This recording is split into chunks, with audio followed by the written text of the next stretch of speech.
This is in the context of the budgetary pronouncements today by the Honorable Finance Minister. I'd just like to express my reaction to the budget to the extent that I am able to understand it after listening to the Finance Minister. I think first of all, I'd like to say it is clearly a positive reaction from my side in terms of the budget presentation.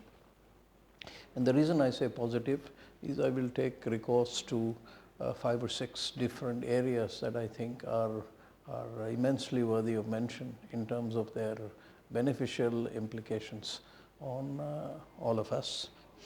The first is of course the focus on agri, rural and youth from the standpoint of increasing employment, making more finance available, generally encouraging increased level of income in these sectors. The second, because it's close to my heart, is the continued push on digital enablement, and along with it, the recognition of increased interest in the cyber security side of the piece.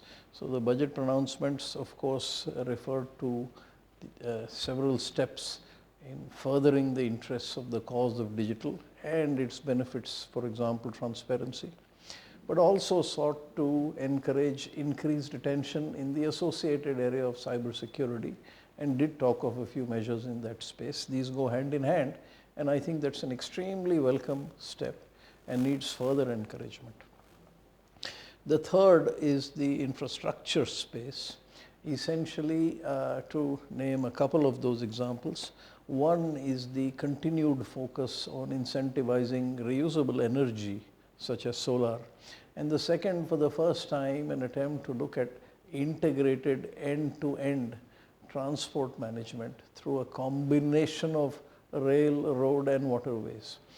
That being the first attempt this time to try and interlink these in some manner and find procedures, ways, means, institutions and fiscal encouragement for such activity. That I think is a good step, and we will see results on this with the passage of time. I think the attempt at maintaining fiscal prudence from a macroeconomic perspective is extremely well taken, and the fact that the Finance Minister was able to limit the fiscal deficit to 3.2% for this year is I think extremely laudable. And he resisted the tendency to increase this in order to increase expenditure. He found an excellent balancing act.